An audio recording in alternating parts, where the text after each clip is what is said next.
안녕하세요. 지금부터 도자공예 기능사 해설 강의를 시작하겠습니다. 첫 번째 문제는 토기의 시대적 특징에 관한 문제입니다. 토기의 시대적 특징 중 신석기 시대 토기에 대한 설명으로 옳은 것은 무엇일까요? 보기는 다음과 같습니다. 1번 회전물레를 사용하여 제작되었다. 2번 빗살 무늬가 특징적으로 나타난다. 3번 유약을 사용하여 표면을 장식하였다. 4번 환원 소성을 통해 검은색을 띈다. 입니다. 여기서 정답은 2번 빗살 무늬가 특징적으로 나타난다입니다. 신석기 시대 토기의 가장 대표적인 특징은 바로 빗살 무늬입니다. 빗살 무늬란 빗과 같은 도구로 토기 표면에 규칙적인 무늬를 새긴 것으로 우리나라 신석기 시대를 대표하는 토기 양식입니다. 1번의 회전물레는 신석기 이후 시대에 등장한 기술이며 3번의 유약 사용은 훨씬 후대의 기술입니다. 4번의 환원 소성으로 검은색을 띠는 것은 삼국시대 토기인 신라토기나 가야토기의 특징에 해당합니다. 두 번째 문제는 청자의 장식기법에 관한 문제입니다. 청자의 장식기법 중 가장 대표적인 것은 무엇일까요?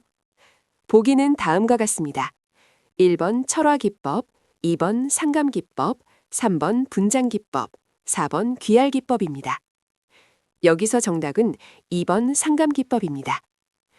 고려 청자의 가장 대표적인 장식기법은 상감기법입니다. 상감기법이란 태토에 문양을 파내고 그 자리에 백토나 자토를 메워 넣은 후 유약을 발라 구워 문양을 표현하는 방식입니다. 1번 철화기법은 산화철 안료로 그림을 그리는 기법이고 3번 분장기법은 백토물을 표면에 바르는 기법이며 4번 귀얄기법은 귀얄붓으로 백토물을 바르는 분청사기의 기법입니다. 상감기법은 고려 청자만의 독창적인 기법으로 세계적으로도 높이 평가받고 있습니다. 세 번째 문제는 백자의 장식기법에 관한 문제입니다. 백자의 장식기법 중 청화백자에 대한 설명으로 옳은 것은 무엇일까요? 보기는 다음과 같습니다. 1번 산화코발트를 안료로 사용한다. 2번 산화동을 안료로 사용한다. 3번 산화철을 안료로 사용한다. 4번 산화망간을 안료로 사용한다입니다. 여기서 정답은 1번 산화코발트를 안료로 사용한다입니다. 청화백자는 산화코발트를 안료로 사용하여 푸른색 그림을 그린 후 유약을 발라 구운 백자입니다. 코발트 산화물이 소성 과정에서 특유의 청색을 발현하기 때문에 청화라는 이름이 붙었습니다.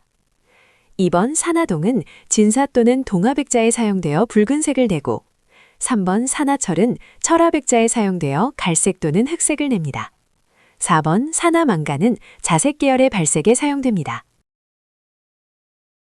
첫 번째 문제는 판성형 방법에 관한 문제입니다. 판성형 방법에 대한 설명으로 옳지 않은 것은 무엇일까요? 보기는 다음과 같습니다. 1번 흙을 일정한 두께로 밀어 판을 만든다. 2번 판을 이어붙일 때는 접합 부위에 슬립을 발라준다. 3번 판성형은 주로 각진 형태의 기물을 만들 때 적합하다. 4번 판성형 시 흙의 수분 함량은 20% 이하가 적당하다. 입니다. 여기서 정답은 4번 판성형 시 흙의 수분 함량은 20% 이하가 적당하다. 입니다. 판성형에서 흙의 수분 함량은 일반적으로 20에서 25% 정도가 적당합니다. 수분이 너무 적으면 판이 갈라지거나 작업하기 어려워집니다. 1번은 맞는 설명으로 흙을 밀대 등으로 밀어 일정한 두께의 판을 만드는 것이 판성형의 기본입니다. 2번도 맞는 설명으로 슬립은 점토와 물을 섞은 접착제 역할을 하여 판과 판을 이어붙일 때 반드시 사용합니다. 3번 역시 맞는 설명으로 판성형은 물레성형과 달리 각진 형태나 사각형 기물 제작에 특히 유리합니다. 두 번째 문제는 가압 성형 방법 중 습식 가압 성형에 관한 문제입니다. 가압 성형 방법 중 습식 가압 성형에 대한 설명으로 옳지 않은 것은 무엇일까요? 보기는 다음과 같습니다. 1번 수분을 함유한 점토를 사용한다. 2번 석고틀에 점토를 눌러붙여 성형한다. 3번 건조 후 수축률이 낮은 편이다. 4번 주로 대량 생산에 적합하다. 입니다. 여기서 정답은 3번 건조 후 수축률이 낮은 편이다. 입니다. 습식 가압 성형은 수분을 함유한 점토를 사용하기 때문에 건조 후 수축률이 상대적으로 높은 편입니다. 수분이 많을수록 건조 시 수축이 더 많이 일어나기 때문입니다. 1번과 2번은 맞는 설명으로 습식 가압 성형은 수분이 있는 점토를 석고틀에 눌러붙여 형태를 만드는 방식입니다. 4번도 맞는 설명으로 석고트를 이용한 가압성형은 동일한 형태를 반복 제작할 수 있어 대량 생산에 유리합니다. 세 번째 문제는 꼬박밀기에 관한 문제입니다. 꼬박밀기에 대한 설명으로 가장 적절한 것은 무엇일까요? 보기는 다음과 같습니다. 1번, 물레 위에서 기물을 성형하는 첫 단계이다. 2번, 점토 내부의 기포를 제거하는 과정이다. 3번, 성형된 기물의 표면을 매끄럽게 다듬는 과정이다. 4번, 기물의 굽을 깎는 과정이다. 입니다. 여기서 정답은 2번, 점토 내부의 기포를 제거하는 과정이다. 입니다. 꼬박밀기는 물레 성형 전에 점토를 반죽하여 내부의 기포를 제거하는 중요한 준비 과정입니다. 기포가 남아있으면 소성 과정에서 열팽창으로 인해 기물이 파손될 위험이 있습니다.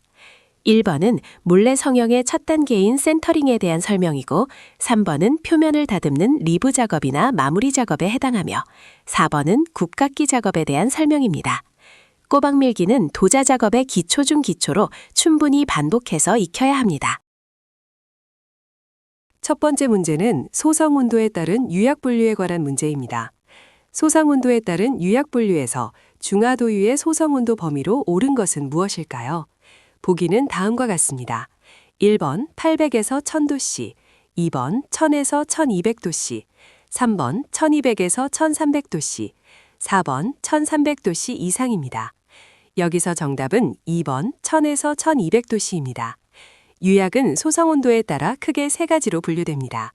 800에서 1000도씨 사이에서 소성하는 것은 저하도유라고 하며 주로 도기 장식에 사용됩니다. 중하도유는 1000에서 1200도씨 사이에서 소성하며 도기나 석기 제작에 주로 활용됩니다. 1200도씨 이상에서 소성하는 것은 고하도유로 자기 제작에 사용됩니다. 소성 온도 범위는 유약의 성질과 기물의 종류를 결정하는 중요한 기준이므로 반드시 기억해 두세요. 두 번째 문제는 유약의 융제 역할을 하는 원료에 관한 문제입니다. 다음 중 유약의 융제 역할을 하는 원료는 무엇일까요? 보기는 다음과 같습니다. 1번 카올린, 2번 규석, 3번 장석, 4번 알루미나입니다. 여기서 정답은 3번 장석입니다. 유약을 구성하는 원료는 각각 다른 역할을 합니다. 카올린은 유약의 점성을 높이고 안정성을 주는 안정제 역할을 하며 교석은 유리질을 형성하는 유리질 형성제 역할을 합니다. 알루미나는 유약의 내구성과 내화성을 높여주는 역할을 합니다. 반면 장석은 소성 온도를 낮추고 유약이 잘 녹을 수 있도록 도와주는 융제 역할을 하는 핵심 원료입니다. 융제는 유약 제조에서 매우 중요한 성분임을 기억하세요. 세 번째 문제는 도자기 안료에 관한 문제입니다. 도자기 안료에 대한 설명으로 옳지 않은 것은 무엇일까요? 보기는 다음과 같습니다. 1번 하회 안료는 유약 아래에 바르는 안료이다. 2번 상회 안료는 유약 위에 바르고 다시 소성한다. 3번 유화 안료는 유약에 섞어 사용하는 안료이다. 4번 모든 안료는 동일한 소성 온도에서 사용할 수 있다. 입니다. 여기서 정답은 4번 모든 안료는 동일한 소성 온도에서 사용할 수 있다. 입니다. 도자기 안료는 사용 방법과 소성 온도에 따라 구분됩니다.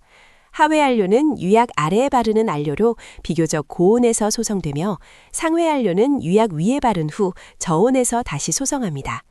유화 안료는 유약에 직접 섞어 사용합니다. 각 안료는 성분과 특성이 달라 적합한 소성 온도가 모두 다릅니다.